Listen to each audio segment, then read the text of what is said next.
ಹನುಮಾನ್ ಚಾಲಿಸ ಹೇಳ್ತಾ ಇದ್ರೆ ತಿಳ್ಕೊಂಡು ಹೇಳಿದ್ರೆ ಮೈ ರೋಮಾಂಚನ ಆಗ್ತದೆ. ಎಷ್ಟು ದೊಡ್ಡದಿದೆ ಅಂತ ಹೇಳಿದ್ರೆ ತಾವು? 40 ಶ್ಲೋಕಗಳಿದೆ. 40 ಶ್ಲೋಕಗಳಿದೆ. 2 ದೋಹಾ ಸಮೇತ. ಅವನ ಮೇಲೆ ಬ್ರಹ್ಮಾಸ್ತ್ರ ಪ್ರಯೋಗ ಮಾಡ್ತಾನೆ ರಾಮ. ಅವನೇ ಒಂದು ಹೊಸ ಅಸ್ತ್ರ ಇನ್ವೆಂಟ್ ಮಾಡಿದ್ದಾನೆ ಹನುಮ, ಅದರ ಹೆಸರು ರಾಮಾಸ್ತ್ರ ಅಂತ. ಯಾಕೆ ತುಳಸಿದಾಸರಿಗೆ ಇದನ್ನು ಬರೀಬೇಕನ್ನಿಸ್ತು, ಜಗತ್ತಿಗೆ ಯಾಕೆ ಕೊಡ್ಬೇಕನ್ನಿಸ್ತು? ತಾನು ಒಂದು ಸಾರಿ ಮಾಡಿದ ಮಿಸ್ಟೇಕನ್ನು ಸರಿಪಡಿಸೋದಕ್ಕಾಗಿ ಮತ್ತೊಂದು ಸಾರಿ ಹುಟ್ಟಿ ಇದಕ್ಕಿಂತ ಶ್ರೇಷ್ಠವಾದಂಥ ರಾಮಚರಿತ ಮಾನಸ ರಚನೆ ಮಾಡಿದ್ರು ವಾಲ್ಮೀಕಿಯವರೇ. ಕನ್ನಡದಲ್ಲಿ ನಾವು ಹನುಮನ್ ಬಗ್ಗೆ ಮಾತಾಡ್ತಿರ್ಬೇಕಾದ್ರೆ ಒಂದು ಶಬ್ದ ಬರುತ್ತೆ, ಅದೇನಂದ್ರೆ ಪ್ರಾಣದೇವರು ಅಂತ ಕರಿತೀವಿ. ಎಲ್ಲಿ ಆತ್ಮನೋ ಅಲ್ಲಿ ಪ್ರಾಣನು, ಎಲ್ಲಿ ಪ್ರಾಣನೋ ಅಲ್ಲಿ ಆತ್ಮನು. ಕಲಿಯುಗದಲ್ಲಿ ಕೂಡ ಆಂಜನೇಯನ ಪ್ರತ್ಯಕ್ಷ ದರ್ಶನ ಹಲವಾರು ಜನಕ್ಕಾಗಿದೆ, ತುಳಸಿದಾಸರಿಗಾಗಿದೆ, ಸಮರ್ಥ ರಾಮದಾಸರಿಗಾಗಿದೆ. ಸ್ನೇಹಿತರೆ ನಮಸ್ಕಾರ. ಗೌರಿ ಶಕ್ಕಿ ಸ್ಟುಡಿಯೋದ ವಿಶೇಷ ಕಾರ್ಯಕ್ರಮ ಮಾನಸ ಸರೋವರ ನಿಮಗೆಲ್ಲ ಆತ್ಮೀಯ ಸ್ವಾಗತ. ನಾನು ಗೌರಿ ಶಕ್ಕಿ. ಸ್ಟುಡಿಯೋದಲ್ಲಿ ಇವತ್ತು ನಮ್ಮೊಂದಿಗೆ ವಿಶೇಷ ಅತಿಥಿ ಇದ್ದಾರೆ. ಅವರು ಆಧ್ಯಾತ್ಮಿಕ ಚಿಂತಕರು, ಹನುಮದೋಪಾಸಕರು ಮತ್ತು ಸಂಮೋಹಿನಿ ತಜ್ಞರು ಆಗಿರುವಂಥ ರಾಮಚಂದ್ರ ಗುರುಗಳು. ಗುರುಜಿ ನಿಮಗೆ ಸ್ವಾಗತ, ನಮಸ್ಕಾರ ಕಾರ್ಯಕ್ರಮಕ್ಕೆ. ನಾವು ಹನುಮಂತನ ಬಗ್ಗೆ ಮತ್ತು ಹನುಮಾನ್ ಚಾಲಿಸ ಬಗ್ಗೆ ಮಾತಾಡ್ತಾ ಇದ್ವಿ.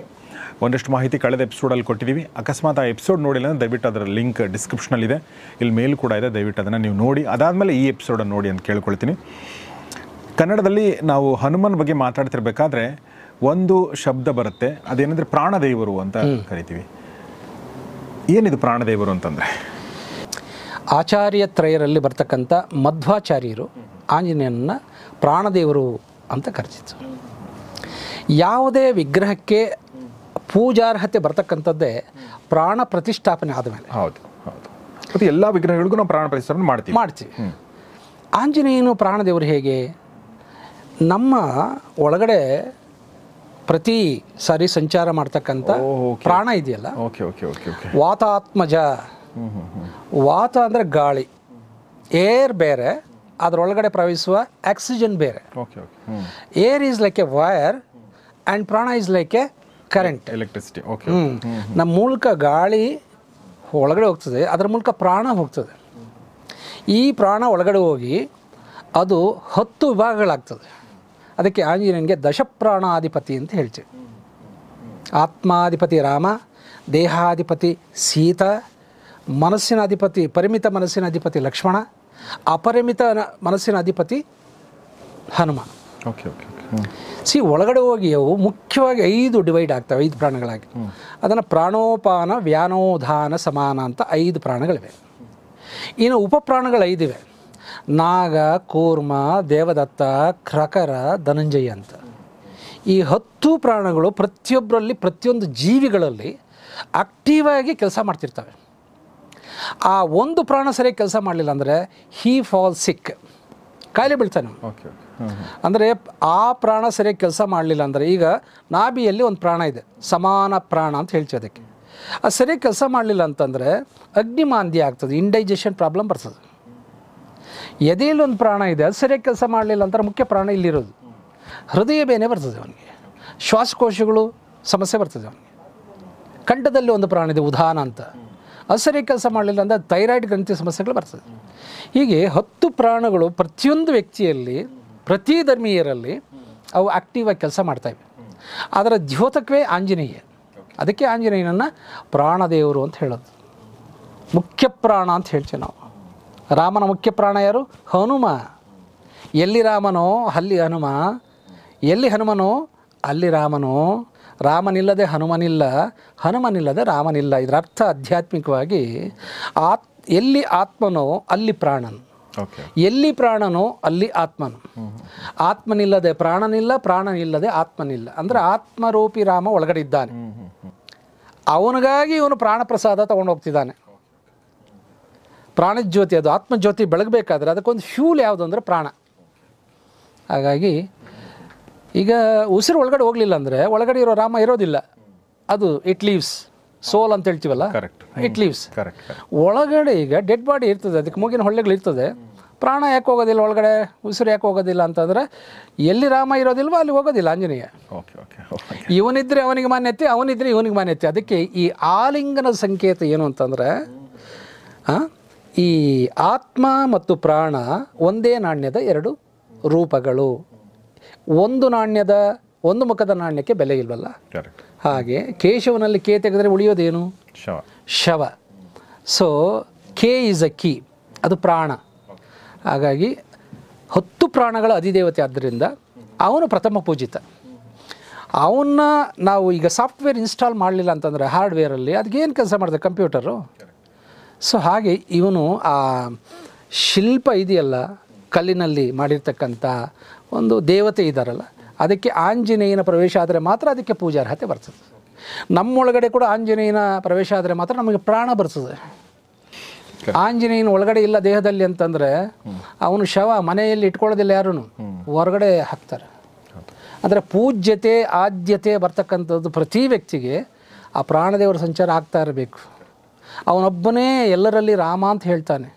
ರಾಮ ಅಂದರೆ ವ್ಯಕ್ತಿ ಅಲ್ಲ, ರಾಮ ಅನ್ನೋದು ತತ್ವ. ಒಳಗಡೆ ಹೋಗೋ ರಾ ಅನ್ನೋದು ರೆಪ್ರೆಸೆಂಟ್ ಏನು ಮಾಡ್ತದೆ ಅಂದರೆ ಇನ್ಕಮಿಂಗ್ ಬ್ರೆತ್, ಮಾ ಅನ್ನೋದು ಔಟ್ ಗೋಯಿಂಗ್ ಬ್ರೆತ್. ಈ ರಾಮ ಅಂತ ಆಂಜನೇಯ ಮಾತ್ರ ಹೇಳ್ತಾನೆ. ಎಲ್ಲ ಕಾಲದಲ್ಲಿ ನಮಗೆ ನಿದ್ರಾವಸ್ಥೆಯಲ್ಲಿಯೂ, ಜಾಗೃತಾವಸ್ಥೆಯಲ್ಲಿಯೂ, ಸುಷುಪ್ತಾವಸ್ಥೆಯಲ್ಲಿಯೂ, ತುರ್ಯಾವಸ್ಥೆಯಲ್ಲಿ ಕೂಡ ಅವನು ನಮಗಾಗಿ ಮಂತ್ರ ಹೇಳ್ತಾನೆ. ಅವನು ರಾ ಮಾ ಹೇಳಲಿಲ್ಲ ಅಂದರೆ ನಾವು ಶವ. ಕರೆಕ್ಟ್. ಯಾಕೆ ಆಂಜನೇಯ ಪ್ರಥಮ ಪೂಜಿತ ಅಂತ ಈಗ ಸ್ವಲ್ಪ ಆದರೂ ಅರ್ಥ ಆಗ್ತಾ ಇದೆ. ಭಾಳ ಚೆನ್ನಾಗಿ ಹೇಳಿದ್ರಿ ನೀವು. ಮತ್ತು ರಾಮನಿಗೆ ಆತ್ಮಾರಾಮ ಅಂತ ಕೂಡ ಕರೀತಾರೆ. ಆತ್ಮಾರಾಮ ಆನಂದಧಾಮ, ರಾಮ್ ರಮೇತ್. ಸೊ ಅಧ್ಯಾತ್ಮ ರಾಮಾಯಣ ಅಂತ ಒಂದಿದೆ. 300 ರಾಮಾಯಣಗಳಲ್ಲಿ ಅಧ್ಯಾತ್ಮ ರಾಮಾಯಣ ಅಂತ ಒಂದಿದೆ. ಎಷ್ಟು ರಾಮಾಯಣಗಳಿದೆ? 300 ವಿಭಿನ್ನವಾದ ಪಂಪ ರಾಮಾಯಣ, ಆಮೇಲೆ ವಾಲ್ಮೀಕಿ ರಾಮಾಯಣ, ತುಳಸಿ ರಾಮಾಯಣ, ಹೀಗೆ ಜೈನ ರಾಮಾಯಣ ಭಾಳಷ್ಟಿವೆ. ಹಾಗೆ ಅಧ್ಯಾತ್ಮ ರಾಮಾಯಣ ಇದೆ. ಆ ಅಧ್ಯಾತ್ಮ ರಾಮಾಯಣದಲ್ಲಿ ಈ ಒಳಗಡೆ ಇರ್ತಕ್ಕಂಥ ತತ್ವಗಳಿಗೆ ಒಂದು ರೂಪ ಕೊಟ್ಟರೆ ಅವನು ರಾಮ ಆಗ್ತಾನೆ. ಪ್ರಾಣಕ್ಕೆ ರೂಪ ಕೊಟ್ಟರೆ ಹನುಮ ಆಗ್ತಾನೆ, ಆತ್ಮಕ್ಕೆ ರೂಪ ಕೊಟ್ಟರೆ ರಾಮ ಆಗ್ತಾನೆ. ವೈದೇಹಿ ಅನ್ನೋದು ಈ ಸೀತೆ, ಮಣ್ಣಿಂದ ಬಂದವಳು, ಕೊನೆಗೆ ಎಲ್ಲಿಗೆ ಹೋದ್ಲು? ಮಣ್ಣಿಗೆ ಹೋದ್ಲು. ಮಣ್ಣಿಂದ ಬಂದ ಶರೀರ ಮತ್ತೆ ಎಲ್ಲಿಗೆ ಹೋಗ್ತದೆ? ಹಾಗಾಗಿ ಬಾಡಿ ರೆಪ್ರೆಸೆನ್ಸ್ ಸೀತಾ. ಈ ಬಾಡಿ ಎನ್ನುವ ಈ ಶ್ರೀ ಅನ್ನುವ ಈ ಶರೀರದಲ್ಲಿ ನಿವಸಿರ್ತಕ್ಕಂಥವನೇ ಶ್ರೀರಾಮ, ರಾಮ್ ರಮೇತ್. ಭಾಳ ಚೆನ್ನಾಗಿ ಹೇಳಿದ್ರಿ. ಅಂದರೆ ನಾವು 2 ಆ್ಯಂಗಲಿಂದ ನೋಡ್ಬೋದು. ಒಂದು ಫಿಸಿಕಲ್ ಆ್ಯಂಗಲಿಂದ ನೋಡ್ಬೋದು, ಇನ್ನೊಂದು ಸ್ಪಿರಿಚುವಲ್ ಆ್ಯಂಗಲಿಂದ ನೋಡಿದ್ರು ಕೂಡ ಇದಕ್ಕೆ ಅರ್ಥ ಇದೆ ಅಂತ ಮಾತನ್ನು ಹೇಳಿದ್ರಿ. ಇದ್ರ ಜೊತೆಗೆ ನನಗೆ ಈಗ ನೀವು ಇನ್ನೊಂದು ಪ್ರಶ್ನೆ ಕೇಳಬೇಕು ಅನ್ಕೊಂಡಿದ್ದೆ, ಬಟ್ ಅದಕ್ಕೆ ನನಗೆ ಒಂದಷ್ಟು ಉತ್ತರ ಸಿಕ್ಕಂಗಾಯ್ತು. ಅದು ಏನಂದರೆ, ಹನುಮನಿಗೆ ನಾವು ಚಿರಂಜೀವಿ ಅಂತ ಕರಿತೀವಿ. 5 ಚಿರಂಜೀವಿಗಳಲ್ಲಿ ಹನುಮ ಕೂಡ ಒಬ್ಬ. ಸಪ್ತ ಚಿರಂಜೀವಿಗಳಲ್ಲಿ. ಸೊ ಹೇಗೆ ಉಳಿದ 6 ಜನಕ್ಕೆ ಆ ಯೋಗ್ಯತೆ ಇದೆಯಲ್ಲ ಗೊತ್ತಿಲ್ಲ, ನನಗೆ ಸಂಶಯ ಬರ್ತದೆ. ಆದರೆ ಆಂಜನೇಯನಿಗೆ ಆ ಯೋಗ್ಯತೆ ಇದೆ. ಆಂಜನೇಯ ಅಂತಕ್ಕಂಥವನು ವ್ಯಕ್ತಿ ಅಲ್ಲ, ಅದೊಂದು ತತ್ವ. ಈ ಪ್ರಾಣಕ್ಕೆ ಅದು ಕಾಣುತ್ತೆಯಾ? ಪ್ರಾಣ ಅನ್ನೋದು ಕಣ್ಣಿಗೆ ಕಾಣುತ್ತೆಯಾ? ಅದಿಲ್ಲದೆ ಯಾರಾದರೂ ಬದುಕಲಿಕ್ಕೆ ಸಾಧ್ಯ ಇದೆಯಾ? ಇಲ್ಲ. ಅದು ಕೃತಿಯುಗದಲ್ಲಿ ಇತ್ತು, ದ್ವಾಪರ ಯುಗದಲ್ಲಿ ಇತ್ತು, ತ್ರೇತಾಯುಗದಲ್ಲಿ ಇತ್ತು, ಈಗಲೂ ಇದೆ. ಪ್ರಾಣ ಇದ್ದಿದ್ದಕ್ಕೆ ಅವರೆಲ್ಲ ಬದುಕಿರೋದು. ಹಾಗಾಗಿ ತುಳಸಿದಾಸರು ಮಾರ್ಮಿಕವಾಗಿ ಚಾರೋ ಯುಗ ಪರ ತಾಪತು ಮಹಾರ ಹೇ ಪ್ರಸಿದ್ಧ ಜಗತ್ತು ಉಜಿಯಾರ. 4 ಯುಗಗಳಲ್ಲಿದ್ದವನು ನೀನು. ಕಲಿಯುಗದಲ್ಲಿ ಕೂಡ ಆಂಜನೇಯನ ಪ್ರತ್ಯಕ್ಷ ದರ್ಶನ ಹಲವಾರು ಜನಕ್ಕಾಗಿದೆ. ತುಳಸಿದಾಸರಿಗಾಗಿದೆ, ಸಮರ್ಥ ರಾಮದಾಸರಿಗಾಗಿದೆ. ಮಂತ್ರಾಲಯದ ರಾಘವೇಂದ್ರ ಸ್ವಾಮಿಗಳಿಗೆ ದರ್ಶನ ಕೊಟ್ಟಿದ್ದಾನೆ. ಮಂತ್ರಾಲಯದ ರಾಘವೇಂದ್ರ ಸ್ವಾಮಿಗಳು ಪಂಚಮುಖಿ ಹನುಮಾನ್ ಆರಾಧಕರಾಗಿದ್ದರು. ಅವರು ಬರೀ ರಾಮನ ಮಾತ್ರ ಪೂಜೆ ಮಾಡ್ತಿರ್ಲಿಲ್ಲ, ಮೂಲ ರಾಮನನ್ನು ಪಂಚಮುಖಿ ಉಪಾಸನೆ ಮಾಡ್ತಾಯಿದ್ರು. ಈ ಪಂಚಮುಖಿ ಅಂತಕ್ಕಂಥದ್ದು ಪಂಚ ಪ್ರಾಣಗಳ ಸಂಕೇತ ಅದು. ಓಕೆ, ಆ ಪಂಚಮುಖಿ ಅನ್ನೋ ವಿಷಯನೇ ಒಂದು ದಿವಸ ಹೇಳ್ಬೋದು, ಅಷ್ಟು ರಹಸ್ಯ ಇದೆ. ನನ್ನ ಕ್ಲಾಸ್ಗೆ ಯಾಕೆ ಬರಬೇಕು ಅಂತಂದರೆ ಈ ರಹಸ್ಯವನ್ನು ತಿಳ್ಕೊಂಡಾಗ ನಮಗೆ ಆಂಜನೇಯನ ಬಗ್ಗೆ ಫಿದಾ ಆಗಿಬಿಡ್ತೀವಿ ನಾವು. ನೋ ಡೌಟ್ ಆಂಜನೇಯನ ಭಕ್ತರು ಕೋಟ್ಯಾಂತರ ಜನ ಇದ್ದಾರೆ. ಅವ್ರು ಏನು ಮಾಡ್ತಾರೆ ಅಂದರೆ ಹನುಮಾನ್ ಗುಡಿಗೆ ಹೋಗ್ತಾರೆ, ನಮಸ್ಕರಿಸ್ತಾರೆ, ಅಭಿಷೇಕ ಮಾಡಿಸ್ತಾರೆ, ಪೂಜೆ ಮಾಡಿಸ್ತಾರೆ, ಅಷ್ಟಕ್ಕೆ ಮಾತ್ರ ಸೀಮಿತ ಆಗ್ಬಿಡ್ತಾರೆ. ಆದರೆ when you know completely about Hanuman, ನೀವು ಟೋಟಲ್ ಸರೆಂಡರ್ ಆಗಿಬಿಡ್ತೀರಿ. ಸರೆಂಡರ್ ಆದಮೇಲೆ ನಿಮಗೆ ಬೇರೆ ದೇವರು ಬೇಕಾಗಿಲ್ಲ. ಬ್ರಹ್ಮಾಸ್ತ್ರನೇ ಇದ್ಮೇಲೆ ನಿಮ್ಮಲ್ಲಿ ಬೇರೆ ಅಸ್ತ್ರ ಏನಕ್ಕೆ? ತುಳಸಿದಾಸರು ಬರೀತಾರೆ, ಅವರು ದೇವತಾ ಚಿತ್ತನ ಧರೆಯಿ ಹನುಮತ ಸೇಯಿ ಸರ್ವ ಸುಖ ಕರಿಯಿ. ನಿಮ್ಗೆ ಬೇರೆ ಏನು ದೇವತೆಗಳು ಬೇಡಪ್ಪ ಒಂದು ಜೀವನಕ್ಕೆ. ಒಂದು ಜೀವನ ಅಲ್ವಾ, ಒಬ್ಬರನ್ನ ಇಟ್ಕೊಳ್ಳಿ. ಯಾರಾದರೂ ಯಾರನ್ನ ಇಟ್ಕೊಳ್ಳೋದು? ಆಂಜನೇಯ. ಅವರು ದೇವತಾ ಚಿತ್ತನ ಬೇಡ, ನಿಮ್ಮ ಚಿತ್ತದಲ್ಲಿ ಯಾವ ದೇವರು ಬೇಡ. ಆಂಜನೇಯನೇ ನಿಮ್ಗೆ ಏನೇನು ಬೇಕೆಲ್ಲ ಕೊಡ್ತಾನೆ. ಸರ್ವ ಸುಖ ಕರೈ ಸಂಕಟ ಕಟೇ ಮಿಟಿ ಸಬು ಪೀರ ಜೋಸುಮಿರೈ ಹನುಮತ ಬಲವೀರ. ಹನುಮಾನ್ ಚಾಲಿಸ ಹೇಳ್ತಾ ಇದ್ರೆ ತಿಳ್ಕೊಂಡು ಹೇಳಿದ್ರೆ ಮೈ ರೋಮಾಂಚನ ಆಗ್ತದೆ. ಎಷ್ಟು ದೊಡ್ಡದಿದೆ ಅಂತ ಹೇಳಿದ್ರೆ ತಾವು? 40 ಶ್ಲೋಕಗಳಿದೆ. 40 ಶ್ಲೋಕಗಳಿದೆ. 2 ದೋಹಾ ಸಮೇತ. ಅದು ಹೇಳಬೇಕಾದ್ರೆ 5 ನಿಮಿಷದಲ್ಲಿ ಹೇಳ್ಬೋದು. Okay okay. ಸ್ವಲ್ಪ ಸ್ಪೀಡಾಗಿ ಹೇಳಿದ್ರೆ ಪಠನೆ 5 ನಿಮಿಷದಲ್ಲಿ ಹೇಳ್ಬೋದು. ಯಾರು ಸ್ವಲ್ಪ ಜಾಸ್ತಿ ಪಠನೆ ಮಾಡಬೇಕು ಅಂತಂದರೆ ನನ್ನ ಹಾಗೆ ಸಮಸ್ಯೆಗಳಿಂದ ಮುಳುಗಿರ್ತಾರಲ್ಲ, ಸಾಲಗಳಲ್ಲಿ ಮುಳುಗಿರೋರು, ದುಃಖದಲ್ಲಿ ಮುಳುಗಿರೋರು, ಡಿಪ್ರೆಷನ್ ಇರ್ತಕ್ಕಂಥವ್ರು, ಭಯ ಪೀಡಿತರು, ಮಾನಸಿಕ ವ್ಯಾಧಿಗಳಿಂದ ಬಳಲ್ತಿರ್ತಕ್ಕಂಥವ್ರು, ಏನೇ ಸಮಸ್ಯೆಗಳು, ನಾಸೇ ರೋಗ ಅಂತಾನೆ, ಏನೇ ಸಮಸ್ಯೆ ಇರಲಿ, ಹರೇ ಸಬ ಪೀರ ಜಪತ ನಿರಂತರ ಹನುಮತ ಬೇರ. ಈಗ ನೀವು 5 ನಿಮಿಷಗಳಲ್ಲಿ ಹೇಳ್ಬೋದು ಅಂತ ಹೇಳಿದ್ರಿ. ಹಾಗಾದರೆ ನೀವು 1 ದಿನ ಅಥವಾ 2 ದಿನ ಅಥವಾ 3 ದಿನ ನೀವು ಏನೆಲ್ಲ ಹೇಳ್ತೀರಾ ಅದರ ಆ ಶಿಬಿರಗಳಲ್ಲಿ? ಅದು 5 ನಿಮಿಷದ ಸ್ತೋತ್ರ ಮಂತ್ರ, 40 ಶ್ಲೋಕಗಳಿಂದ ಕೊಟ್ಟಿರ್ತಕ್ಕಂಥ ಒಂದು ಮಂತ್ರ. ಒಂದೊಂದು ಶ್ಲೋಕಕ್ಕೂ 10 ಕಥೆಗಳು ಬರ್ತವೆ ಅದರಲ್ಲಿ. ಆಂಜನೇಯನ ಅಚೀವ್ಮೆಂಟ್ಸ್, ಯಮಕುಬೇರ ಅಧಿಕ ಪಾಲ ಜಿಹಾಂತೆ ಇದೆ, ಈ ಥರದ್ದು ಒಂದು ಶ್ಲೋಕ ಇದೆ. ಯಮ ಯಾಕೆ ಹೊಗಳದ ಆಂಜನೇಯನ, ಕುಬೇರ ಯಾಕೆ ಹೊಗಳದ, ನಾರದ ಯಾಕೆ ಹೊಗಳದ, ಶಾರದಾ ಮಾತೆ ಯಾಕೆ ಆಂಜನೇಯನ ಹೊಗಳದ್ಲು, ಯಾಕಂದರೆ ಇವರು 4ವರೆಗೂ ಗುರು ಆಂಜನೇಯ. ನಾವು ಆಂಜನೇಯನ ಒಂದು ಆಂಗಲಿಂದ ನೋಡ್ತೀವಿ, ವೀರಯೋಧ. ಆದರೆ ಆಂಜನೇಯ ಸರ್ವಶಾಸ್ತ್ರ ಪಂಡಿತ. ಅವನ ನೃತ್ಯ ಗೊತ್ತಿತ್ತು, ಅವನಿಗೆ ಡ್ಯಾನ್ಸ್ ಗೊತ್ತಿತ್ತು, ಮ್ಯೂಸಿಕ್ ಗೊತ್ತಿತ್ತು. ನಾರದ ಮುನಿಗಳಿಗೆ ಸಂಗೀತ ಬೋಧನೆ ಮಾಡ್ತಾರೆ ಇವರು. ಸಂಗೀತ ಯಾರು ಹೇಳ್ಕೊಟ್ಟಿದ್ದು ನಾರದರಿಗೆ ಅಂತಂದರೆ ಆಂಜನೇಯ. ಶಾರದಾ ಮಾತೆಗೆ ಸಂಗೀತ ಹೇಳ್ಕೊಟ್ಟಿದ್ದು ಯಾರಂದರೆ ಆಂಜನೇಯ. ಇದರ ಶಾರದಾ ಮಾತೆ ಯಾಕೆ ಸ್ತುತಿಸ್ತಾಳೆ ಆಂಜನೇಯನನ್ನು? ರುದ್ರವೀಣೆ ಅಂತ ಒಂದು ಪ್ರಕಾರ ಇದೆ. ಶಾರದಾ ಮಾತೆ ಅಂದರೆ ನಮಗೆ ಬರ್ತಕ್ಕಂಥದ್ದೇನು? ಸರಸ್ವತಿ ವೀಣೆ ಅಲ್ವಾ? ಸೊ ಅವಳಿಗೆ ಒಂದು ಗರ್ವ ಇತ್ತು, ನನ್ನಷ್ಟು ಚೆನ್ನಾಗಿ ವೀಣೆ ಬಾರಿಸೋರು ಯಾರಿಲ್ಲ ಅಂತ. ಆ ಗರ್ವವನ್ನು ಅಳಿಸ್ಲಿಕ್ಕೆ ಬ್ರಹ್ಮದೇವರು ಆಂಜನೇಯನಿಂದ ಒಂದು ಕಾನ್ಸರ್ಟ್ ಏರ್ಪಾಟು ಮಾಡ್ತಾನೆ ಬ್ರಹ್ಮಲೋಕದಲ್ಲಿ. ಅವನು ಹೇಳಿ ನುಡಿಸಿದ್ದು ಯಾವುದಾದ್ರು ಇದು ರುದ್ರವೀಣ. ರುದ್ರವೀಣ ಪಂಡಿತ ಅಂತ ಅವನಿಗೆ ಟೈಟಲ್ ಇದೆ.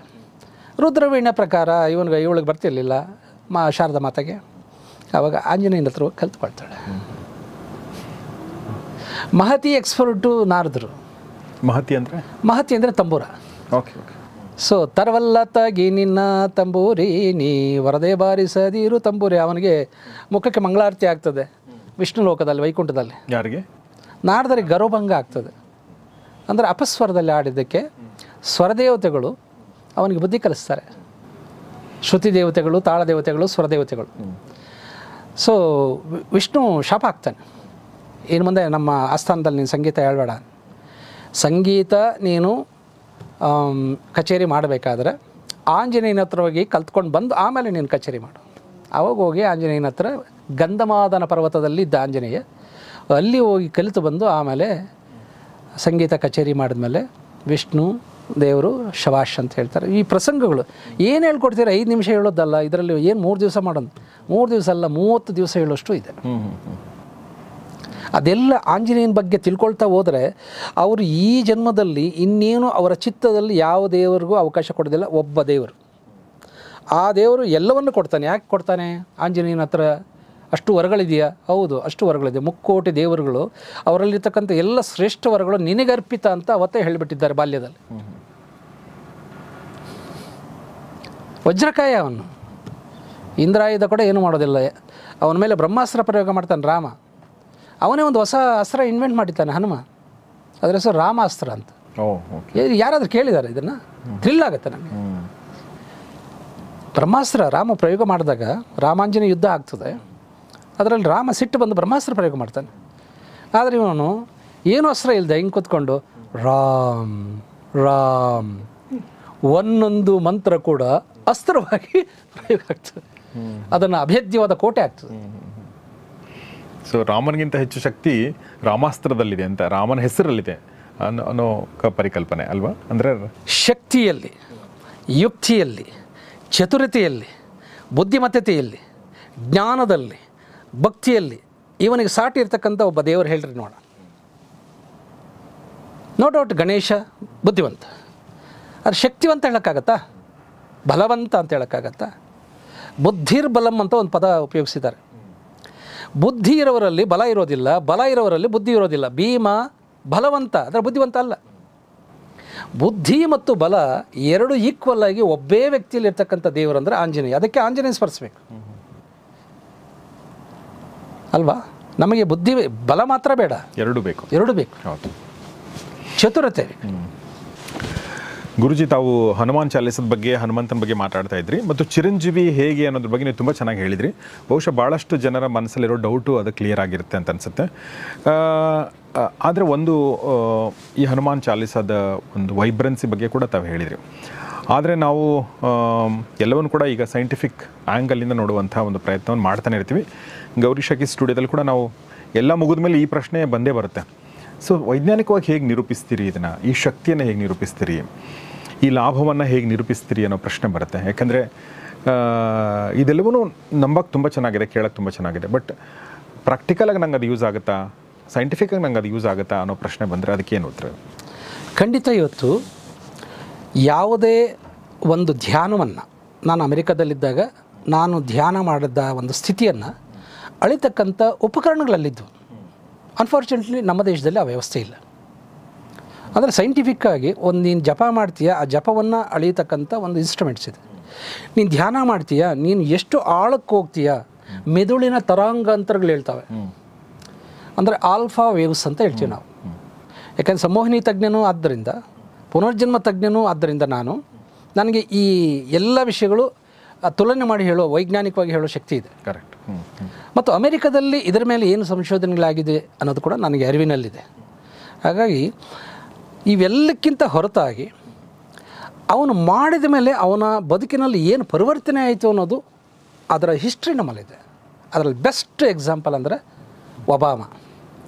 ಒಬಾಮ ಏನು ದಡ್ಡನ, ಕ್ವಾಲಿಫೈಡ್ ಅಲ್ವಾ? ಅವನು ಯಾಕೆ ಆಂಜನೇಯ ಸರೆಂಡರ್ ಆದ? ಯಾರು ಅವನಿಗೆ ಆಂಜನೇಯನ ಉಪಾಸನೆ ಮಾಡು ಅಂತ ಹೇಳಿದ್ರು? ಯಾಕೆ ಸದಾ ಅವನ ಕೋಟೆನ ಕಿಸೆಯಲ್ಲಿ ಆಂಜನೇಯನ ಸಣ್ಣ ಮೂರ್ತಿ ಇಟ್ಕೊಂಡಿರ್ತಾನೆ? ಅದರಿಂದ ಅವನಿಗೆ ಒಳ್ಳೆಯದಾಗಿಲ್ವ? 2 ಟರ್ಮ್ ಅಧ್ಯಕ್ಷನಾದ ಅಮೆರಿಕಕ್ಕೆ, ಕಪ್ಪು ವರ್ಣೀಯ, ಬ್ಲ್ಯಾಕ್ ಮ್ಯಾನ್. ಮತ್ತು ಆಗ ಭಾರತ ಸಂಬಂಧ ಬಹಳ ಉತ್ತಮವಾಗಿತ್ತು. ಸೊ ಅವನಿಗೆ ಆಂಜನೇಯನ ಮೂರ್ತಿ ಕೊಟ್ಟಿದ್ದು ನರ್ವರಿಯಾಚಾರ್ ಅಂತ. ಅವನು ಇಂಡೋನೇಷ್ಯಾದಲ್ಲಿದ್ದಾಗ ಸಣ್ಣ ಹುಡುಗ, 9 ವಯಸ್ಸು ಅವನಿಗೆ. ಅವತ್ತಿಂದ ಹಂಗೆ ಇಟ್ಕೊಂಡು ಮುಂದೊಂದು ದಿವಸ ನೀನು ಈ ವಿಗ್ರಹ ಇಟ್ಕೊಂಡಿರೋ ಭಾಳ ದೊಡ್ಡ ಮನುಷ್ಯ ಆಗ್ತೀಯ ಅಂತ ಒಬ್ಬ ಗುರುಗಳು ಕೊಟ್ಟಿದ್ದು. ಅದನ್ನು ನಂಬಿಕೆಯಿಂದ ಮಾಡಿದ್ರಿಂದ ಅವನಾದ್ನೋ ಇಲ್ಲೋ ಅದು ಸಾಕ್ಷಿ. ಮತ್ತು ಆಂಜನೇಯನ ಒಂದು ಹೆಸರಿಟ್ಕೊಂಡಿರೋರೆಲ್ಲ ಚಿರಂಜೀವಿ, ಸಿನಿಮಾ ನಟ, ತುಂಬ ಜನ ಅವನ ಭಕ್ತರಿದ್ದಾರೆ. ಸೊ ಅವನ ಅಭಿಮಾನಿಗಳಿದ್ದಾರೆ. ಕನ್ನಡದಲ್ಲೂ ಕೂಡ ಈ ಅರ್ಜುನ್ ಸರ್ಜಾ ಫ್ಯಾಮಿಲಿ ಕಂಪ್ಲೀಟ್ ಆಗಿ ಅವರೇ ಒಂದು ವಿಗ್ರಹನೇ ಪ್ರತಿಷ್ಠಾಪನೆ ಮಾಡಿದ್ದಾರೆ, ಅವರ ಸ್ವಂತ ಅಲ್ವೇ? ಹಾಗಾಗಿ ರಾಮನಿಲ್ಲದ ಗುಡಿ ಊರಿದೆಯೋ ಇಲ್ಲ ಗೊತ್ತಿಲ್ಲ ನನಗೆ, ಆದರೆ ಹನುಮನಿಲ್ಲದ ಊರು ಯಾವುದೂ ಇಲ್ಲ. ಇದು ವೈಜ್ಞಾನಿಕ ಅಂತ ಹೆಂಗೆ ಹೇಳ್ಬೋದು ಅಂತಂದರೆ, ಈ ಹೃದಯ ಅನ್ನೋದು ಅಯೋಧ್ಯ, ತಲೆ ಅನ್ನೋದು ಶ್ರೀಲಂಕಾ, ತಲೆಯ ಸಂಕೇತ 10 ತಲೆಯ ಸಂಕೇತ ರಾವಣ, ಹೃದಯ ಸಂಕೇತ ರಾಮ ಅಂತಂದರೆ ತಲೆಯಲ್ಲಿಲ್ಲ, ಹೃದಯದಲ್ಲಿದ್ದಾನೆ. ಅಯೋಧ್ಯೆ ಅಂದರೆ ಹೃದಯ ಅಂತಾನೆ. ಅಹಿಂಸೆಯ ನಾಡು, ಅಹಿಂಸೆಯ ನಾಡಿನ ಅಧಿದೇವತೆ ರಾಮ. ಹಿಂಸೆಯ ನಾಡು ಅಂದರೆ ಮನಸ್ಸು, ಹಿಂಸೆಯಿಂದ ಕೂಡಿರ್ತದೆ. ಇದು ಕೊಲ್ಲು ಅಂತ ಹೇಳುತ್ತೆ, ಇದು ಕೊಲ್ಬೇಡ ಅಂತ ಹೇಳುತ್ತೆ. ಇಂತಹ ಅಯೋಧ್ಯೆಯಲ್ಲಿ ಎಕ್ಸಾಕ್ಟ್ ನಮ್ಮ ಭಾರತ ಮ್ಯಾಪ್ ತಗೊಂಡ್ರೂ ಕೂಡ ಅಯೋಧ್ಯೆ ಇಲ್ಲೇ ಬರೋದು. ಸೊ ಇಂತಹ ಹೃದಯದಲ್ಲಿ 4 ಕವಾಟಗಳಿವೆ. ಬಹಳ ಪೂರ್ವದಲ್ಲಿ ಆ ಕವಾಟಗಳಿಗೆ ಏನು ಹೆಸರಿತ್ತು ಅಂದರೆ, ಭಾಳಷ್ಟು ಜನಕ್ಕೆ ಈಗಿನ ಜನ್ರೇಷನ್ ಗೊತ್ತಿರೋದಿಲ್ಲ. ರಾಮ ಕವಾಟ, ಸೀತಾ ಕವಾಟ, ಲಕ್ಷ್ಮಣ ಕವಾಟ, ಹನುಮದ್ ಕವಾಟ ಅಂತಿತ್ತು. ಹೌದು. ಓಕೆ. ಈಗ ಏನಾಯಿತು ವೈಜ್ಞಾನಿಕವಾಗಿ ಹೃತ್ಕೃಕ್ಷಿ ಹೃತ್ಕರ್ಣ ಅಂತ ನೀವು ಓದಿರ್ತೀರಿ. ಈಗ ವೈಜ್ಞಾನಿಕತೆ ಎಲ್ಲಿ ಅಂತ ಬಂತಲ್ಲ. 4 ಕವಾಟಗಳು, ಆರ್ಟರೀಸ್ ಅಂತ ಹೇಳ್ತೀವಲ್ಲ, ಅವು ಬ್ಲಾಕ್ ಆದರೆ ಏನಾಗ್ತದೆ? ಹಾರ್ಟ್ ಫೇಲ್ಯೂರ್ ಆಗ್ತದೆ. ಅಂದರೆ ಇದು ಹೃದಯ ಮಂತ್ರ. ಇದು ಇಲ್ಲಿ 4 ಜನ ಇದ್ದಾರೆ. ಯಾರ್ಯಾರಿದ್ದಾರೆ ಈ ಹೃದಯದಲ್ಲಿ? ರಾಮ ಲಖನ್ ಸೀತಾ ಸಹಿತ ಹೃದಯ ಬಸವ್ ಸುರುಭೂಪ್. ರಾಮದೇವ್ರ ಗುಡಿ ನೋಡಿದ್ರೆ ಅಲ್ಲಿ 4ವರೆಗೆ ಪೂಜೆ ಇರ್ತದೆ. ಯಾರ್ಯಾರಿಗೆ? ರಾಮ, ಲಕ್ಷ್ಮಣ, ಸೀತೆ, ಹನುಮ. ಹನುಮನಿಗೆ ಯಾಕೆ ಪೂಜೆ ಮಾಡಬೇಕಲ್ಲಿ? ಅಂದರೆ ಅದು ಹೃದಯ ಸಂಕೇತ, ಕವಾಟಗಳ ಸಂಕೇತ. ಹನುಮಾನ್ ಚಾಲಿಸ ಹೇಳುವಾಗ ಏನು ವೈಜ್ಞಾನಿಕ ಪರಿವರ್ತನೆ ಆಗ್ತದೆ ಅಂದರೆ, ರಿದಮಿಕ್ ಬ್ರೀದಿಂಗ್ ಆಗತ್ತೆ. ನಾವು ನಾರ್ಮಲಿ ಬ್ರೀದ್ ಮಾಡುವಾಗ ಆ ರಿದಮ್ ಹೋಗಿರುತ್ತೆ. ಅಳುವಾಗ ನೋಡಿ ಹೆಂಗಿರ್ತದೆ, ನಗುವಾಗ ನೋಡಿ ಹೆಂಗಿರ್ತದೆ, ಕ್ಲೇಶದಲ್ಲಿರುವಾಗ ನೋಡಿ, ದುಃಖದಲ್ಲಿರುವಾಗ ನೋಡಿ, ನಮ್ಮ ಉಸಿರಾಟಗಳು ವ್ಯತ್ಯಾಸ ಆಗ್ತದೆ. ಆದರೆ 11 ಸಾರಿ ಹೇಳಿದ್ರೆ ಅರೌಂಡ್ 55 ಮಿನಿಟ್ಸು ಒಂದೇ rhythm, 1 second 1 milli second variation ಆಗದೆ ಉಸಿರಾಟ ಆಗುತ್ತೆ. ಹೃದಯ ಬಡಿತ ಉಸಿರಾಟದ ಮೇಲೇ ಅವಲಂಬಿಸಿರ್ತದೆ. ಉಸಿರಾಟ ವೇಗ ಆಯಿತು ಅಂದರೆ ಹೃದಯ ಬಡಿತ ವೇಗ ಆಗ್ತದೆ, ಪಲ್ಸ್ ಚೇಂಜ್ ಆಗ್ತದೆ. ಸೊ ಈ ಥರ ಒಂದು 3 ತಿಂಗಳ ಕಾಲ ಅನುಷ್ಠಾನದಲ್ಲಿದ್ದಂಥ ವ್ಯಕ್ತಿಗೆ ಅವನು ಒಳಗಡೆ ಏನೇನು ಸಿಸ್ಟಮ್ ಹಾಳಾಗಿದೆಯೋ, ಡ್ಯಾಮೇಜ್ ಆಗಿದೆಯೋ ಅದೆಲ್ಲ ಹೀಲ್ ಆಗಿಬಿಡ್ತದೆ. ಶ್ವಾಸ ಅಂದರೆ ಶ್ವಾಸ 12ಕ್ಕೆ ಬರಬೇಕು, ಅದು 20ರ ಮೇಲೆ ಇದ್ದರೆ ಅವನ ಆಯುಸ್ ಕಮ್ಮಿ ಆಗ್ತದೆ. ಹೃದಯ ಬಡಿತ 80 120 ಇರಬೇಕು, 140 160 ಆಯಿದ್ರು ಅಂದರೆ ಅವ್ನಿಗೆ ಹಾರ್ಟ್ ಅಟ್ಯಾಕ್ ಆಗುತ್ತೆ. ಅಂದರೆ ಫಸ್ಟು ನಮ್ಮ ಇದು ಇಂಜನ್, ಇದು ಹಾರ್ಟ್ ಅನ್ನೋದು ದೇಹದ ಇಂಜನ್. ಇದು ಆ ಇಂಜನ್ ರಿಪೇರಿ ಮಾಡ್ತಕ್ಕಂಥ ಮಂತ್ರ ಯಾವುದಾದ್ರೂ ಇದ್ದರೆ ಔಷಧಿ, ಅದು ಹನುಮಾನ್ ಚಾಲೀಸ ಅಂತ ನಾನು ಭಾಳ ಹೆಮ್ಮೆಯಿಂದ ಹೇಳ್ತೇನೆ. ಓಕೆ ಓಕೆ ನನ್ನ ಅನುಭವ ಮಾತ್ರ ನಾನು ಹೇಳೋದಿಲ್ಲ. ಜಗತ್ತಿನಾದ್ಯಂತ ಕೋಟ್ಯಾಂತರ ಜನ ಪಠನೆ ಮಾಡ್ತಿದ್ದಾರಲ್ಲ, ಸುಮ್ಮನೆ ಏನು ಪಠನೆ ಮಾಡ್ತಾ ಇಲ್ವಲ್ಲ, ಯಾಕೆ ಮಾಡಬೇಕು ಹನುಮಾನ್ ಚಾಲೀಸ ಅವರು? ಸೊ ಅದರಲ್ಲಿ ಏನೋ ಒಂದು ಪರಿವರ್ತನೆ ತರ್ತಕ್ಕಂಥ ಶಕ್ತಿ ಇದೆ ಅಂತ ಮಾಡ್ತಾರೆ. ದಡ್ರಲ್ಲ, ಯಾರು ದಡ್ರಲ್ಲ. ಕರೆಕ್ಟ್. ಯಾರೇ ವೈಜ್ಞಾನಿಕ ದೃಷ್ಟಿಕೋನದಿಂದ ನೋಡೋದಾದರೆ ಅವ್ರು ಪರೀಕ್ಷೆಗಳು ಮಾಡಲಿ, ಓಕೆ, ಬಿಫೋರ್ ಆ್ಯಂಡ್ ಆಫ್ಟರ್. ಒಬ್ಬ ವ್ಯಕ್ತಿಯ ಹೃದಯ ಸಮಸ್ಯೆ ಅವನದೆಷ್ಟಿತ್ತು, ಆ ಪಠನೆ ಮಾಡಿದ ಮೇಲೆ ಒಂದು ಸ್ವಲ್ಪ ದಿವಸ ಆಮೇಲೆ ಆ ಹೃದಯ ಸಮಸ್ಯೆಯಲ್ಲಿ ಎಷ್ಟು ಪರಿವರ್ತನೆ ಆಯಿತು. ಇದಲ್ಲದೆ ಇನ್ನೇನು ವೈಜ್ಞಾನಿಕವಾಗಿ ಇನ್ನೇನು ಹೇಳೋದು. ನಿಮ್ಮ ಶಿಬಿರಕ್ಕೆ ಬಂದವರ ಅನುಭವಗಳು ಹೇಗಿರ್ತವೆ? ನಮ್ಮದು ಫೀಡ್ಬ್ಯಾಕ್ ಅದ್ಭುತವಾಗಿರ್ತದೆ. ಫಿದಾ ಆಗಿಬಿಡ್ತಾರೆ. ಯಾಕೆ ಅಂದರೆ ಅವರು ಆಂಜನೇಯನ ಬಗ್ಗೆ ಇಷ್ಟು ಮಾತ್ರ ತಿಳ್ಕೊಂಡಿರ್ತಾರೆ. ಒಂದು ಶ್ಲೋಕ ಯಾವುದೋ, 1-2 ಶ್ಲೋಕ, ಬುದ್ಧಿರ್ಬಲಂ ಯಶೋಧೈರ್ಯಂ ನಿರ್ಭಯತ್ವಂ ಮರೋಗತ ಅಜಾಡ್ಯಂ ವಾಕ್ಪಟುತ್ವಂಚ ಹನುಮಸ್ಮರಣಾತ್ ಭವೇತ್, ಅಥವಾ ಮನೋಜವಂ ಮಾರುತತುಲ್ಯ ವೇಗಂ ಜಿತೇಂದ್ರಿಯಂ ಬುದ್ಧಿಮತಾಂ ವರಿಷ್ಠಂ ವಾತಾತ್ಮಜಂ ವಾನರಯೂಧ ಮುಖ್ಯಂ ಶ್ರೀರಾಮದೂತಂ ಶಿರ್ಸನಂ. ಈ ಥರ ಒಂದು 4-5 ಶ್ಲೋಕ ಕಲ್ತ್ಕೊಂಡಿದ್ದಾರೆ. ಅದು ಅಪಟೈಸರ್ಸ್ ಅಂತ ಹೇಳಿದ್ನಲ್ಲ, ನಾನು ಫುಲ್ ಮೀಲ್ಸ್ ಕೊಡ್ತೀನಲ್ಲ ಕ್ಲಾಸಲ್ಲಿ. ಅಂದರೆ ಆಂಜನೇಯನ ಬಗ್ಗೆ ಅತ್ಯಲ್ಪವಾದ ಮಾಹಿತಿ ಅವರಲ್ಲಿ ಇರ್ತದೆ. ಅಪ್ಪ ಬಂದರೆ ಇಷ್ಟಿರ್ಬೋದು. ಆದರೆ ನಾನು ಇನ್ನೂ ವಿಸ್ತಾರವಾದ ಅವರಿಗೆ ಆಂಜನೇಯನ ಬಗ್ಗೆ ಅರಿವು, ಬೇರೆ ಬೇರೆ ಡೈಮೆನ್ಷನ್ಸ್ ತೋರಿಸ್ತೀನಿ. ನಾನು ಸಿಂಬಾಲಿಕ್ ರೆಪ್ರೆಸೆಂಟೇಷನ್ಸ್ ಹೇಳ್ತೀನಿ, stories, beautiful stories, unheard, unexplained. So ಈ ಕಥೆಗಳೆಲ್ಲ ಬರ್ತವೆ ಅಲ್ಲಿ. ಹಾಗಾಗಿ ನನ್ನ ಕ್ಲಾಸ್ಗೆ ಏನು ಸುಮ್ಮನೆ ಬರ್ತಾರಾ? 45,000 ಯಾಕೆ ಜನ ಬರ್ತಾರೆ? ಇಡೀ ದಿವಸ ಯಾಕೆ ಕೂತಿರ್ತಾರೆ? ಸಂಜೆ 6 ಗಂಟೆ ಆದರೂ ಕೂಡ ಯಾರು ಕ್ಲಾಸಿಂದ ಹೊರಗಡೆ ಯಾಕೆ ಹೋಗದೇ ಇರ್ತಾರೆ? 3 ತಾಸು ಸಿನಿಮಾ ನೋಡೋದಕ್ಕೆ ಯಾರು ಇರೋದಿಲ್ಲ. ಬೋರ್ ಆಯಿತು ಅಂದರೆ ಎದ್ದು ಹೋಗ್ತಿರ್ತಾರೆ ನಿರ್ದಾಕ್ಷಿಣ್ಯವಾಗಿ.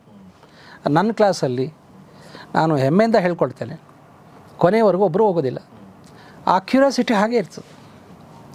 ಅಟೆಂಡ್ ಆದವರು 5 ಸರಿ ಅಟೆಂಡ್ ಆದವರು ಇದ್ದಾರೆ, 10 ಸರಿ ಅಟೆಂಡ್ ಆಗಿದ್ದಾರೆ. ಯಾಕೆ ಅಟೆಂಡ್ ಆಗಬೇಕು ಅಂತ ನಾನು ಕೇಳ್ತೀನಿ.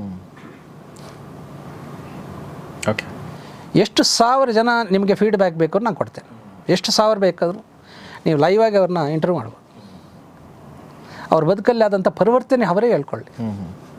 ಸೊ ಹನುಮಾನ ಬಗ್ಗೆ ಮತ್ತು ಹನುಮಾನ್ ಚಾಲೀಸ ಬಗ್ಗೆ ಸಾಕಷ್ಟು ಮಾಹಿತಿಗಳನ್ನ ನಾವು ಪಡ್ಕೊಳ್ತಾ ಇದ್ವಿ ಗುರುಗಳಿಂದ. ಈಗ ಕೊನೆಯದಾಗಿ ನಾನು 2 ಪ್ರಶ್ನೆಗಳಿದೆ. ಮೊದಲನೇ ಪ್ರಶ್ನೆ ಏನಂತಂದರೆ, ಈ ಹನುಮಾನ್ ಚಾಲೀಸ ರಚನೆಗೊಂಡ ಅದರ ಹಿನ್ನೆಲೆ ಏನು? ಯಾಕೆ ತುಳಸಿದಾಸರಿಗೆ ಇದನ್ನು ಬರೀಬೇಕನ್ನಿಸ್ತು? ಜಗತ್ತಿಗೆ ಯಾಕೆ ಕೊಡಬೇಕನ್ನಿಸ್ತು? ಈಗ ತುಳಸಿದಾಸರು ಯಾರು, ಅವರ ಪೂರ್ವಾಶ್ರಮ ಯಾವುದು, ಅವರ ಹಿಂದಿನ ಜನ್ಮ ಯಾವುದು ಅಂತ ಫಸ್ಟ್ ತಿಳ್ಕೊಬೇಕು. ವಾಲ್ಮೀಕಿಯವರೇ ಇನ್ನೊಂದು ಜನ್ಮ ಎತ್ತಿ ತುಳಸಿದಾಸರಾಗಿ ತಾವು ವಾಲ್ಮೀಕಿ ಆಗಿದ್ದಾಗ ಏನು ತಪ್ಪು ಮಾಡಿದರು ಅದನ್ನು ಸರಿಪಡಿಸೋದಕ್ಕಂತ ಇನ್ನೊಂದು ಜನ್ಮ ತೊಗೊಂಡ್ರು ಅವರು. Okay okay. ವಾಲ್ಮೀಕಿಯವರು ಮಹರ್ಷಿಗಳವರು, ತಪಸ್ವಿಗಳು. ಏನು ತಪ್ಪು ಅಂತ ನಾವು ಕೇಳ್ಬೋದು. ಅವರು ಮೂಲ ರಾಮಾಯಣದಲ್ಲಿ ರಚನೆ ಮಾಡುವಾಗ ರಾಮನಿಗೆ ಕೊಟ್ಟಷ್ಟು ಪ್ರಾಧಾನ್ಯತೆ ಹನುಮನಿಗೆ ಕೊಟ್ಟಿರಲಿಲ್ಲ. ಸೊ ಆಂಜನೇಯ ಗಂಧಮಾದನ ಪರ್ವತಕ್ಕೆ, ಅಂದರೆ ರಾಮಾಯಣ ಎಲ್ಲ ಮುಗಿದ ನಂತರ ಗಂಧಮಾದನ ಪರ್ವತಕ್ಕೆ ಹೋಗಿ ತಪಸ್ಸಿಕೊಳಿದ್ರು. ಆ ತಪಸ್ಸಿನಲ್ಲಿ ಅವ್ರ ಕಣ್ಮುಂದೆ ಮತ್ತೊಮ್ಮೆ ರಾಮಾಯಣದ ಎಲ್ಲ ದೃಶ್ಯಗಳು ಬಂದು ಹೋಯಿತು. ಮತ್ತು ಅವರು ಜೀವಂತವಾಗಿದ್ದರಲ್ಲ, ಆ ಒಂದು ರಾಮಾಯಣದ ಭಾಗವೇ ಆಗಿದ್ರಲ್ಲ. ಆತ ಕಂಡಂಥ ರಾಮಾಯಣವನ್ನು ಶ್ಲೋಕ ರೂಪದಲ್ಲಿ ಬಂಡೆಗಳ ಮೇಲೆ ಉಗುರುಗಳ ಮೂಲಕ ಬರೀತಾನೆ, ಪೆನ್ನಲ್ಲ, ಶ್ಲೋಕಗಳನ್ನು ಬರೀತಾನೆ. ಇದು ಜನಕ್ಕೆ ಗೊತ್ತಾಯಿತು, ಆಂಜನೇಯ ಕೂಡ ಒಂದು ರಾಮಾಯಣ ಬರೆದಿದ್ದಾನಂತೆ, ಅದರ ಹೆಸರು ಹನುಮದ್ ರಾಮಾಯಣವಂತೆ ಅಂತ. ದಕ್ಷಿಣ ತೀರದಲ್ಲಿದ್ದಂತಹ ವಯೋವೃದ್ಧರಾಗಿದ್ದಂತಹ ವಾಲ್ಮೀಕಿ ಕಿವಿಗೂ ಬಿತ್ತು ಇದು ಸುದ್ದಿ. ವಾಲ್ಮೀಕಿ ಇದ್ರು ಅವಾಗ, ವಾಲ್ಮೀಕಿ ಇನ್ನೂ ಹೋಗಿರಲಿಲ್ಲ. ಅವರು ಹನುಮದ್ ರಾಮಾಯಣ, ನಾನು ಮೂಲ ರಾಮಾಯಣದ ಕರ್ತೃ, ಆಂಜನೇಯ ಕೂಡ ಒಂದು ರಾಮಾಯಣ ಬರೆದಿದ್ದಂದ್ರೆ ಅದು ನನಗಿಂತ ಚೆನ್ನಾಗಿರಬೇಕು, ಯಾಕಂದರೆ ಅವನು ಜೀವಂತವಾಗಿದ್ದ ಪಾತ್ರನೇ ಆಗಿದ್ದ, ನಾನು ನೋಡಬೇಕಲ್ಲ ಅಂತ ಆ ವಯಸ್ಸಲ್ಲದ ವಯಸ್ಸಲ್ಲಿ ಗಂಧಮಾದನ ಪರ್ವತಕ್ಕೆ ಹೋದರು. ಹೋಗಿ ನೀನು ಒಂದು ರಾಮಾಯಣ ಬರೆದಿದ್ದೀಯಲ್ಪ ಆಂಜನೇಯ, ಹೌದು, ಅದೇನೋ ನನಗೆ ಏನೋ ಧ್ಯಾನದಲ್ಲಿ ಏನೋ ಬಂತು, ಅದನ್ನು ಹಿಂಗೆ ಶ್ಲೋಕ ರೂಪದಲ್ಲಿ ಬರ್ದೀನಿ, ಓದ್ಕೊಳ್ಳಿ. ಇಲ್ಲಪ್ಪ ನನಗೆ ಕಣ್ಣು ಮಂಜಿದೆ, ನೀನು ತಾನೇ ಕರ್ತರು, ನೀನು ತಾನೇ ಬರ್ದಿದ್ದೀಯಾ, ಎಲ್ಲಿ ಇನ್ನೊಂದು ಸಾರಿ ನೀನು ಹೇಳು, ನಿನ್ನ ಬಾಯಿಂದ ಕೇಳ್ಬೇಕು ನಾನು ಅಂತ ಹೇಳಿದಾಗ ಕಣ್ಣು ಮುಚ್ಕೊಂಡು ಎಲ್ಲ ಶ್ಲೋಕಗಳನ್ನು ಹೇಳಿದ್ರು. ಆವಾಗ ಎಷ್ಟು ಜ್ಞಾನಿ ವಾಲ್ಮೀಕಿಯವರು, ಅವರಿಗೆ ಎಲ್ಲಿ ನಾನು ತಪ್ಪು ಮಾಡಿದ್ದೀನಿ ಅಂತ ಸ್ಟ್ರೈಕ್ ಆಯಿತು. ಆ ತಪ್ಪನ್ನು ಸರಿಪಡಿಸಬೇಕು ಅಂದರೆ ಇವನೇ ಮುಖ್ಯ ಪಾತ್ರಧಾರಿ ರಾಮಾಯಣದಲ್ಲಿ, ಶ್ರೀರಾಮಾಯಣದಲ್ಲಿ ಅಂಥೇಳಿ ಅಲ್ಲೇ ಕಾಯವನ್ನು ಬಿಟ್ಟು ಉತ್ತರ ಭಾರತದಲ್ಲಿ ಹುಟ್ಟಿ, ನಾನು ಬರೆದಂಥ ರಾಮಾಯಣ ಸಂಸ್ಕೃತದಲ್ಲಿತ್ತು, ಹಾಗಾಗಿ ಪಂಡಿತರಿಗೆ ಮಾತ್ರ ಅದು ಹೋಯಿತು, ಪಾಮರರಿಗೆ ಹೋಗಲಿಲ್ಲ ಅಂಥೇಳಿ ಆ ಜನರಾಡೋ ಭಾಷೆಯಲ್ಲಿ ಬರಿಬೇಕು ಅಂಥೇಳಿ ತುಳಸಿದಾಸರಾಗಿ ಹುಟ್ಟಿ 16ನೇ ಶತಮಾನದಲ್ಲಿ ಅವಧಿ ಭಾಷೆಯಲ್ಲಿ ಬರ್ತಾರೆ. ಅವಧಿ ಭಾಷೆ ಏನು ಅಂತಂದರೆ ಆಡು ಭಾಷೆ, ಜನರಾಡುವ ಭಾಷೆ. ಅವಧಿ ಅಂತಂದರೆ ಅಯೋಧ್ಯೆಯನ್ನು ಅವಧ್ ಅಂತಿದ್ರು, ಮಗಧ್ ಅವಧ್ ಅಂತ. ಆ ಅವಧ್ ಜನರು ಮಾತಾಡ್ತಿದ್ದಂಥ ಭಾಷೆನೇ ಅವಧಿ ಭಾಷೆ, ಹಿಂದಿ ಮತ್ತು ಸಂಸ್ಕೃತ ಸಮ್ಮಿಶ್ರ ಭಾಷೆ.